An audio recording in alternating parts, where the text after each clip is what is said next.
하나님의 말씀은 사도행전 2장 42절에서부터 47절까지 한 절씩 교독하도록 하겠습니다. 그들이 사도의 가르침을 받아 서로 교제하고 떡을 떼며 오로지 기도하기를 힘쓰니라. 사람마다 두려워하는데 사도들로 말미암아 기사와 표적이 많이 나타나니 믿는 사람이 다 함께 있어 모든 물건을 서로 통용하고 또 재산과 소유를 팔아 각 사람의 필요를 따라 나눠주며 날마다 마음을 같이하여 성전에 모이기를 힘쓰고 집에서 떡을 떼며 기쁨과 순전한 마음으로 음식을 먹고 하나님을 찬미하며 또 온 백성에게 칭송을 받으니 주께서 구원받는 사람을 날마다 더하게 하시니라. 아멘. 여러분 건강하십니까? 건강은 어떠세요?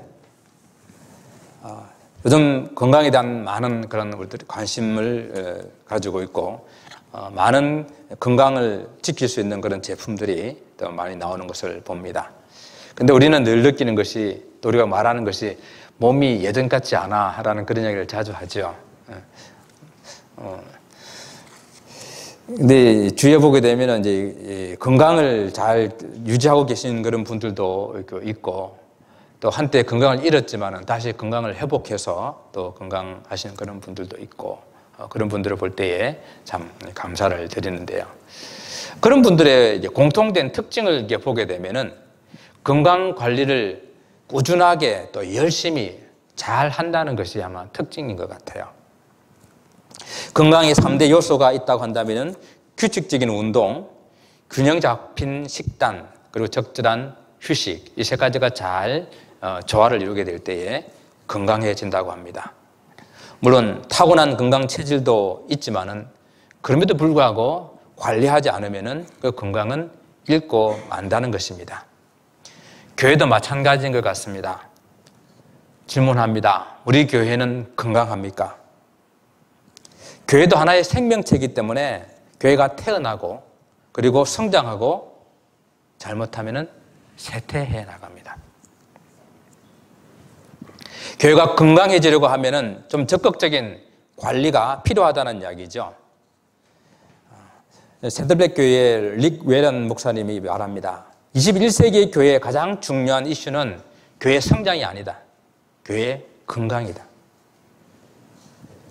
교회 숫자가 많아지고 적음이 문제가 아니라 건강이 문제다라고 말했습니다. 우리가 교회를 말할 때에 교회에 등록한 숫자가 얼마입니까? 라고 묻는 것보다도 그 교회에 정말 주일날 출석하는 성도가 몇 명인지 묻는 게 좀 더 맞겠죠.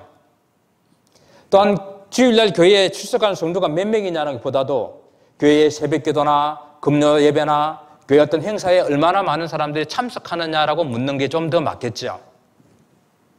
또한 교회에 이런 새벽기도나 금요 예배나 어떤 행사에 참석하는 것보다도 교회가 어떠한 일들을 하느냐, 어떠한 행사들을 하느냐를 물어보는 것이 더 맞는 질문이라고 생각합니다. 오늘 우리는 건강한 교회의 모습을 초대교회에서 한번 찾아보기를 원합니다. 오순절 성령 강림으로 시작된 초대교회가 예수님의 가르침을 받은 사도들이 중심이 되어서 어떤 사역을 하고 있었는지 살펴봄으로써 우리 교회도 건강한 교회로, 정말 또 우리 교회가 건강한지를 점검해보고 건강한 교회를 함께 세워나가기 위한 그런 교훈의 말씀으로 함께 받기를 원합니다.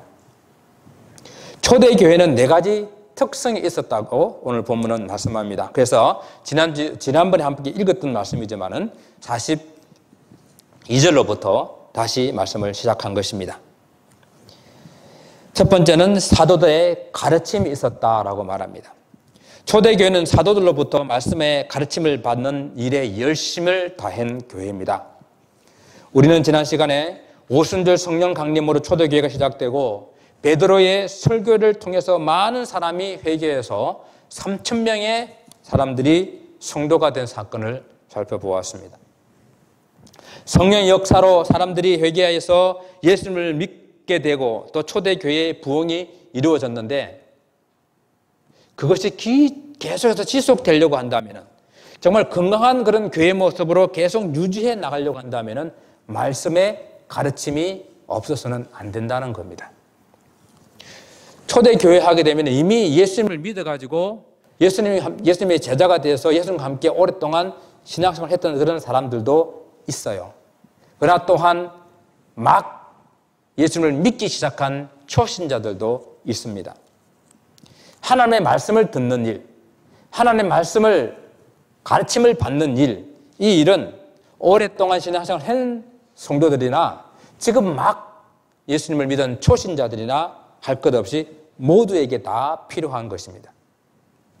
왜냐하면 이 신앙이라고 하는 것은 말씀을 듣지 않으면 결코 성장하지 않기 때문입니다. 말씀의 가르침을 받지 않으면 결코 건강한 신앙을 유지할 수 없기 때문입니다. 그러면 사도들은 무엇을 가르쳤습니까? 먼저 예수님의 행적, 그리고 예수님께서 가르쳐 주신 그 말씀을 다시 성도들에게 전해주는 것이었습니다. 또한 구약 성경에 나온 그 하나님의 말씀을 다시 예수님의 그 관점에서 다시 그들에게 풀어서 설명해 주는 것이었습니다. 그리고 그 말씀이 지금의 현재를 살아가는데 어떻게 적용하고 어떻게 실천할 것인지를 그들에게 다시 풀어주는 그러한 말씀이 사도들의 가르침의 내용이었습니다. 우리가 말씀의 가르침을 받는다라고 말할 때에 그 말씀을 잘 듣고 그대로 따라 사는 것을 말하지 않습니까? 말씀의 가르침이라고 하는 것은 예배와 성경 공부를 통해 가지고 이루어지게 되는데 가르침을 받은 말씀을 내 생활에 적용하고 실천하지 않으면 절대 우리는 건강한 성도가 될 수 없다는 것입니다. 우리가 건강에 대한 관심도 많기 때문에 집집마다 보게 되면은 건강 보조약품 없는 집이 없어요. 그죠? 또 남자들은 좀 이렇게 좀 운동 좀 해보려고 해가지고 운동기구 하나씩 준비하지 않은 그런 집이 없습니다. 또 어릴 때부터 여기 오신 분들 영어에 관심이 많으신 분들이니까 영어 공부 좀 하려고 집에 영어 책 이것저것 안 사놓은 집이 없어요. 어떤 분은 아기가 태어나기도 전에 영어 교재를 준비해놨던 분도 계시다고 하니까. 중요한 것은 무엇입니까? 우리가 그것을 꾸준하게 지속적으로 열심으로 그것을 취하지 아니하면 내 것이 되지 않고 유지할 수가 없다는 이야기예요. 건강하신 분, 그 건강을 위해서 꾸준하게 지속적으로 열심히 그것을 관리했기 때문이고, 건강한 교회가 되기 위해서 꾸준하게 지속적으로 열심히 그 일을 감당했기 때문에 건강한 교회가 되는 것이에요. 건강한 교회는 바로 말씀의 가르침이 있고 그 말씀을 잘 듣고 삶에서 적용하며 실천하는 교회가 건강한 교회입니다. 두 번째, 초대교회는 교제가 있는 교회였습니다. 초대교회는 서로 교제하는 그 일에 아주 지속적으로 열심을 내는 그런 교회였다는 것입니다. 교회의 교제는 말씀의 가르침의 결과로 삶의 현장에서 나타나는 열매라고 할 수가 있어요. 그래서 이 교회라는 이 장을 통해 가지고 성도의 교제가 일어나도록 하는 것은 우리가 말씀을 잘 들었을 때에 그 말씀을 실천하는 그 현장 속에서 일어나는 것입니다. 그래서 교회가 먼저 이 교제는 말씀의 교제가 있어야 돼요. 우리가 말씀을 서로 듣고 또 공부하고 내가 읽고 한 것이 우리의 교제 속에 서로 나누어져야 됩니다. 정말 우리가 서로 만나고 하는 이 일들 속에서 정말 하나님의 말씀대로 잘 살아가는지를 서로 나눌 수 있는 그런 말씀의 교제가 있어야 됩니다. 내가 들은 말씀이 내 삶에서 어떻게 적용했는지, 그리고 또 어떻게 역사했는지, 그래서 서로 나눌 수 있는 그런 모습이 돼야 됩니다. 또한요, 우리의 교제는 물질적인 나눔이 있어야 됩니다. 교제라는 말이 코이노니아라고 그러죠. 코이노니아. 이 코이노니아라고 하는 부르는 이 헬라어는 공동체 혹은 소유권이나 재산, 생각 등을 공유한다라는 그런 의미에서 나온 단어라고 합니다. 그래서 오늘 본문 44절에서 그 모습을 잘 설명해 주고 있습니다. 믿는 사람이 다 함께 있어 모든 물건을 서로 통용하고 또 재산과 소유를 팔아 각 사람의 필요에 따라 나눠주며 라고 기록하고 있습니다. 교제는 정신적인 혹은 영적인 나눔뿐만 아니라 실제로 물질적인 그런 나눔까지를 말하고 있습니다. 그래서 초대교회는 실제적으로 좀 과격할 정도로 그런 나눔이 있었던 그런 교회입니다. 물론 그렇다고 해가지고 모든 재산을 다 팔아서 교회에 바쳐야 된다, 모든 사업을 다 정리해서 공동의 재산으로 만들어야 된다라고 말하는 것을 의미하지는 않습니다. 또 초대교회가 그렇게 하지도 않았고 그렇게 요구하고 있는 것도 아닙니다. 성경이 말씀하고 있는 이 나눔이라고 하는 것은 정말 즐거운 마음으로, 자원하는 마음으로 자신의 재산을 들여서 가난한 이웃들과 함께 나누는, 그들의 필요를 채워주는 그러한 나눔이 있었다는 것입니다. 이런 마음의 나눔과 물질적인 나눔이 있는 그런 교제가 식사라고 하는 그런 공동 속에서 이루어진 것을 성경은 우리에게 말하고 있어요. 그래서 식사 공동체는, 식사하는 이 자리는 그렇게 많은 부분을 나눌 수 있는 중요한 하나의 방법입니다. 그래서 초대교회는 식탁 공동체라고 말할 수도 있어요. 함께 예배드리고 함께 식사를 함으로 하나됨과 정말 예수 그리스도 안에서 친밀함을 이룰 수 있다는 것입니다. 이런 식탁 공동체는 우리 한국교회 정서는 참 잘 맞아요. 우리 함께 인사하게 되면 같이 밥이나 먹죠. 이게 우리 그 인사잖아요. 왜냐하면 그 같이 밥 먹으면서 나눌 수 있는 그 친밀함, 우리는 그건 잘 알고 있거든요. 그래서 이 식사를 하는 그런 공동체가 우리에게 잘 맞는 것인데, 같이 밥을 먹는다는 것은 그리스도 안에서 한 가족이다 라는 것을 참 잘 느낄 수 있는 그러한 방법입니다. 그래서 우리 기존의 성도들도 물론이고 처음 오신 분이나 또 혹은 이렇게 초신자들이 올 경우에는 꼭 같이 식사할 수 있는 자리까지 모시고 가시고, 그리고 같이 앉아서 같이 식사하시면서 이렇게 귀한 교제들을 나누어 줄 수 있기를 바랍니다. 여러분들이 어색하지 않도록 좀 이렇게 친근하게 여러분들이 식사의 교제를 나눠주는 것이 필요합니다. 초대교회 식사 공동체에서는 좀 특이한 점이 있었는데, 식사 공동체가 실제적으로 가난한 사람들과 함께 나누는 그러한 자리였었습니다. 그러니까 정말로 가난해서 밥을 먹지 못하는 사람들을 같이 초대해서 같이 밥을 먹은, 그들에게 식사를, 먹을거리를 제공해주는 그러한 기회였다라는 이야기죠.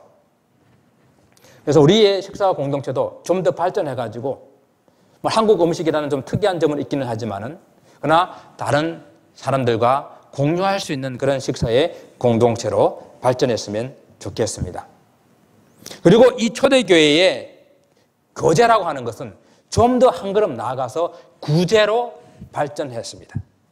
성경에서는 가난한 자, 특히 고아와 과부를 돌보는 것이 중요한 의무로 말씀하고 있는데, 초대교회가 바로 그 일을 위해서 열심을 가지게 된 것입니다. 성경에서 말하는 교제, 바로 이것이 식탁의 공동체, 나눔의 공동체, 그리고 나의 것을 팔아서, 나의 것을 들여서 필요한 사람들에게 함께 채워주는 그런 공동체, 이런 공동체의 교제가 성경에서 말하는 교제입니다. 그래서 건강한 교회는 참 교제를 통해서 서로 하나 되고 그리스도의 사랑의 실천과 이웃과 하나 되는 그러한 교회가 건강한 교회입니다. 세 번째, 초대교회는 떡을 함께 떼는 성찬 예식이 있는 그런 교회였습니다. 초대교회는 정말 함께 떡을 떼는 이 일에 지속적으로 그리고 열심을 다했습니다. 여기서 떡을 뗀다는 것은 성찬식을 의미하고, 좀 더 넓은 의미로서는 예배를 의미하는 거예요. 성찬식, 오늘 우리가 함께 성찬 예식을 했지만은, 성찬식은 예수님께서 보여주신 마지막 그런 의식으로서 주님께서 다시 오실 때까지 계속하라고 하신 명령입니다. 유대인들은 있지 않습니까? 하나님께서 그들 역사 가운데 이루어주신 그런 구속의 사건들, 또 어떤 큰 기적의 사건들, 그런 사건들을 계속해서 기억하고 자기 후손들에게 물려주기 위해서 절기의 예식을 계속 반복했었어요. 그러한 전통을 통해 가지고 그들은 어려운 가운데서도 그들의 신앙을 지키고 믿음을 지키는 그런 유대인들의 역사를 우리는 압니다. 바로 이러한 유대인들의 전통을 또는 특징을 오늘 초대교회가 잘 살리고 있는 거예요. 초대교회 처음에 믿었던 이 유대 기독교인들이 예수님께서 마지막 날 성만찬식을 행하시면서 우리에게 이것을 주님 다시 오실 때까지 계속해서 기념하라 하신 그 말씀을 초대교회가 열심히 지속적으로 감당함으로써 그들 앞에 닥쳤던 많은 어렵고 힘든 그런 상황들을 이겨내며 신앙을 지켰던 사람들입니다. 성찬 예식이 무엇입니까?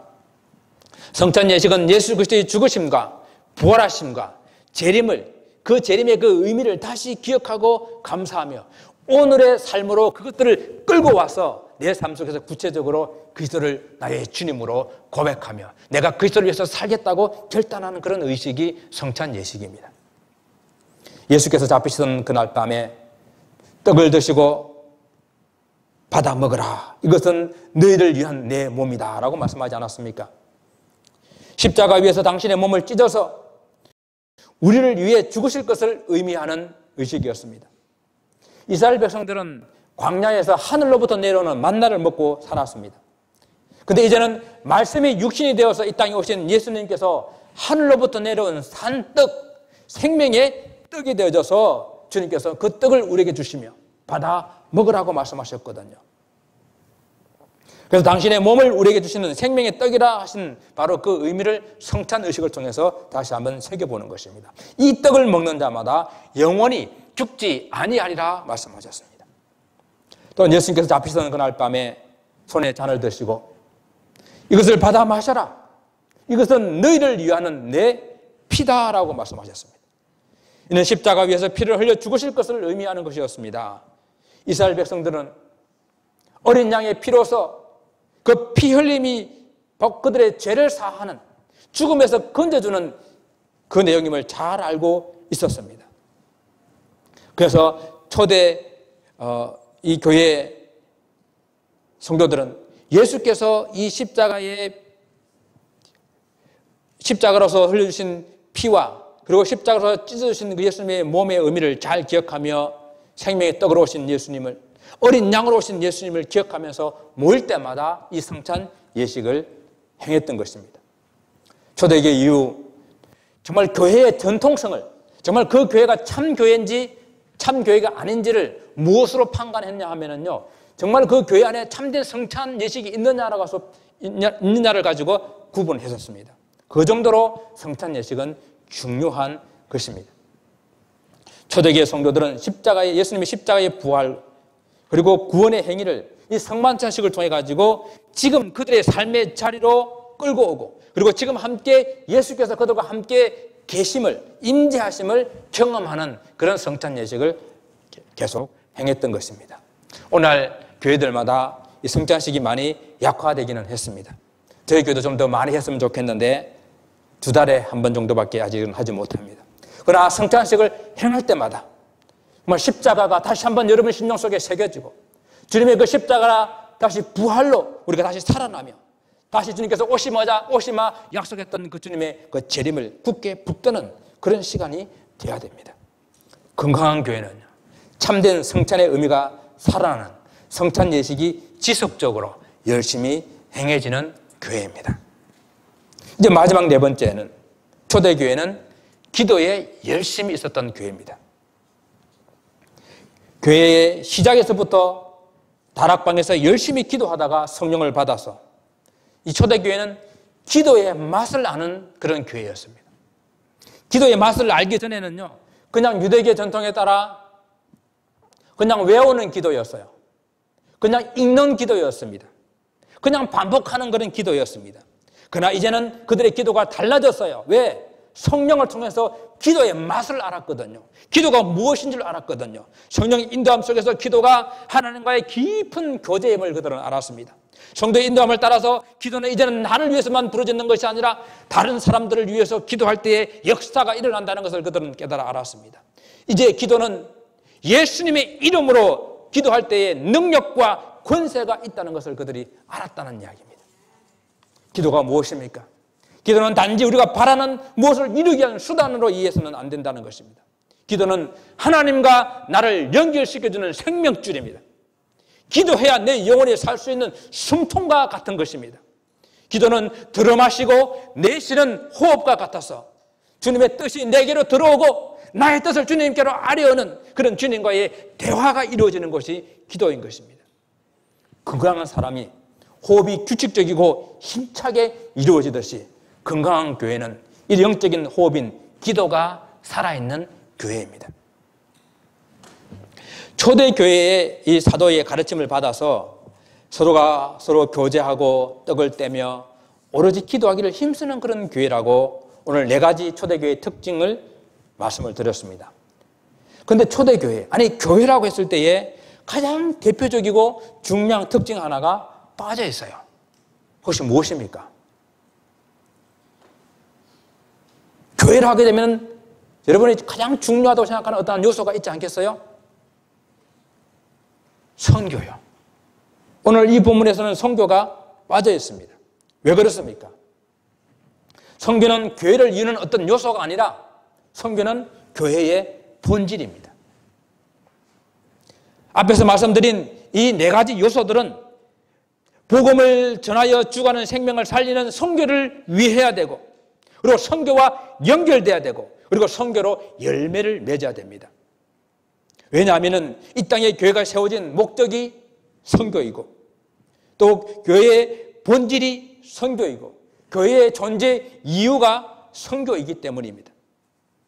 세상의 복음을 전하여 죽은 생명을 살리는 것이 우리 하나님 아버지의 뜻이었습니다. 우리 주님이 꿈이었습니다. 그리고 주님이 명령하신 것입니다. 그래서 주님께서는 이 땅에 당신의 생명으로 교회를 세우시고 아버지의 뜻, 그 주님의 뜻을 우리로 하여금 이루라라고 명령하신 것입니다. 여러분, 선교가 무엇입니까? 선교에 대해서 많은 학자들은 이론적으로 이렇게 정리를 합니다. 그러나 저는 그런 학문적인 이론보다도 오늘 본문에 나오는 이 말씀으로 이렇게 정리를 해보려고 합니다. 선교란 교회가 사도들의 가르침을 받고 서로 교제하고 떡을 떼며 기도하며 사람들에게 칭송을 받을 수 있도록 예수님의 삶을 사는 것, 예수님처럼 사는 것, 예수님의 삶을 내 삶 속에 살아내는 것, 그것을 선교라고 정의합니다. 교회가 이런 선교적 사명을 제대로 감당하면 그것이 하나님께 영광이 될 것이고, 정말로 그것을 말하면 사람들에게 칭송을 받게 될 때에 그것 때문에 비로소 많은 사람들이, 날마다 구원 얻는 사람들이 교회로 몰려오게 되는 것입니다. 그러므로 교회는요, 부흥을 위해서 선교 전도하는 것이 아니라 선교 전도를 할 때에 진정한 의미의 부흥이 이루어진다는 말씀입니다. 이렇게 교회의 모든 방향이 선교로 향해 있을 때에, 교회의 존재 이유가 선교가 될 때에, 교회의 모든 성도들이 선교를 목적으로 하며 살아갈 때에 이런 교회를 저는 선교적 교회다라고 부릅니다. 선교적 교회가 건강한 교회입니다. 그래서 교회의 요소를 다시 한번 정리해 보려고 합니다. 하나님의 말씀을 듣고 기도하고 찬양하고 떡을 떼는 또 성찬을 다 합하여서 우리는 이것을 예배라고 부릅니다. 또한 자녀를 비롯한 성도들에게 말씀을 가르치고 훈련하고 제자를 양육하는 이 모든 것을 교육이라고 부릅니다. 또한 서로 순전한 마음으로 음식을 먹고 물건을 서로 통용하고 나눠주고 구제하는 것, 이것을 교제라고 부릅니다. 이 3가지가 서로 연결되고 목적이 되고 이유가 되어서 삶의 중심에 있는 것을 선교라고 부르며 이러한 교회를 선교적 교회라고 부릅니다. 이것이 우리 남가주 예수사랑교회의 핵심 가치를 나타내는 도식이 될 것입니다. 교회가 이런 핵심 가치를 가장 잘 이루어 나갈 수 있는 그런 조직, 그런 체계가 무엇일까 많이 고민하며 생각해 보았습니다. 초대교회가 가졌던 참교회의 핵심 가치는 교회들이 초대교회 모습으로 돌아갈 때에 가능하다라는 결론을 내려봅니다. 그래서 46절에 보게 되면 초대교회는 날마다 마음을 같이하여 성전에 모이기를 힘쓰고 집에서 떡을 떼며 기쁨과 순전한 마음으로 음식을 먹고 하나님을 찬미했다라고 기록하고 있습니다.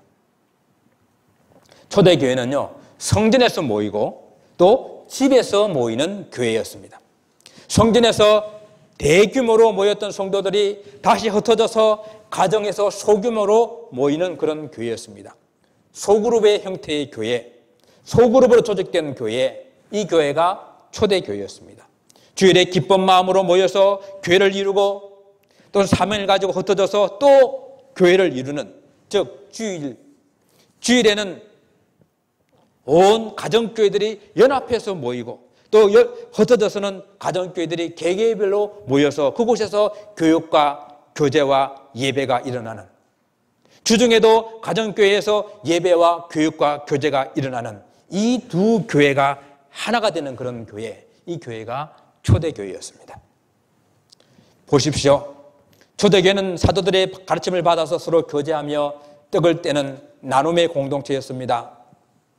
초대교회 당시 그들의 상황은 믿는 것 자체가 그들에게는 위협이 되었고 위험이 되었습니다. 예수를 믿는다는 것이 그들은 사회적으로 소외되고 경제적으로 어려울 뿐만 아니라 때로는 생명의 위험을 느끼기까지 그러한 위협받는 상황이었습니다. 초대교회 성도들은 그때 많은 사람들을 비교해서 볼 때는 절대적으로 소수로 모였던 사람들입니다. 소수로 모여서 소그룹으로 모여서 그들이 예수님으로 말미암아 변화된 그런 삶을 과감하게 살아가게 될 때에 그 소수의 사람들이, 그 소그룹으로 모였던 사람들이 세상을 변화시켰습니다. 세상을 바꾸어 놓았습니다. 그렇습니다. 소그룹을 통하여서 예수님의 삶을 살아갈 때에, 예수님의 삶을 실천하게 될 때에 세상을 바꿀 수가 있습니다. 소그룹은 바로 1세기의 이 복음을 오늘 21세기의 현대인들에게 적절하게 전달할 수 있는 가장 좋은 그런 사역의 모델입니다. 2000년 전에 선포되었던, 또한 2000년 전에 살았던 그 예수의 복음을 오늘이라는 이 시대에 이룰 수 있는 그런 교회의 모델입니다. 성경에 기록되어 있는 그 말씀이 내 삶 속에서 이루어질 수 있는 그런 모델입니다. 교회는요, 성장이라고 하는, 교회는 숫자를 늘리기 위해서 달려가는 그런 곳이 아니라 정말 하나님의 뜻을 이루고 주님의 꿈을 이루는 그런 건강한 교회를 향해서 달려가야 합니다. 사랑하는 성도 여러분, 우리는 이제 소그룹 가정교회를 시작할 것입니다. 교회 부흥을 위한 새로운 모델로 소그룹 가정교회를 조직하는 것이 결코 아닙니다. 정말 교회다운 교회, 주님께서 기뻐하시는 교회, 건강한 교회를 위해서 소그룹 가정교회를 시작하려고 합니다. 성도들이 같은 마음을 가지고 달려갈 때만 가능합니다. 성도들이 우리 교회의 리더들과 함께 같은 곳을 바라보고 달려갈 때만 이것은 가능한 것이에요. 성도들이 정말 예수님 뜻대로 한번 살아보겠다라고 다짐하고 결심할 때에만 가능합니다. 가르침을 받은 말씀을 머리에서 가슴으로 끌어내리고 가슴에서 다시 손과 발로 옮겨지게 될 때에 가능한 이야기입니다. 사랑하는 성도 여러분, 매주일 기쁨으로 모여서 함께 예배하며 배우고 교제하십시다. 또 매주 사명으로 흩어져서 가정에서 예배하고 배우며 교제하십시다. 우리 다 같이 이 예수 그리스도의 삶을 살아내는 그런 건강한 교회를 함께 이루어져서 정말 주님께서 기뻐하시는 그런 몸된 교회를 함께 이루어갈 수 있기를 주님 이름으로 축원을 드립니다. 기도하겠습니다. 아버지 하나님 감사합니다. 우리에게 주님의 피로 값주고 사신 몸된 교회를 이 가데나 지역에 이루게 하신 주님, 주님의 뜻이 어디에 있습니까? 주님 그 뜻을 잘 분별하여서 하나님 주님께서 기뻐하시는 건강한 교회, 살아있는 교회, 그 주님 우리 교회를 통해서 많은 생명을 주께로 인도하는 그런 교회 하나님 세울 수 있도록 축복하여 주옵소서. 감사하며 예수님 이름으로 기도드리옵나이다. 아멘.